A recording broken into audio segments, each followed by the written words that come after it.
Je, ni Chelsea mwenye shida au wachezaji wenye shida? Wachezaji wakiwa Chelsea wanaonekana kama hawaperform, lakini wakielekea timu nyingine wana good performance. Imagine Garnacho amejiunga na klabu ya Aston Villa akitokea Chelsea, japo ni kwa mkopo wa mwaka mmoja wenye kipengele cha kuongeza mkataba wa kudumu ifikapo mwaka 2027.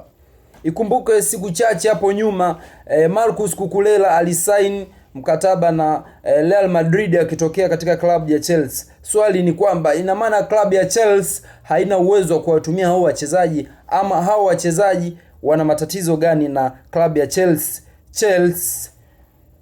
Na Garnacho mpaka sasa ameelekea kwa mkopo Aston Villa. Hivi sasa Garnacho ni mali ya Aston Villa kwa msimu mmoja wenye kipengele cha kuongeza mkataba kama mchezaji Garnacho ataonyesha kiwango bora katika huu msimu wa 2026 2027.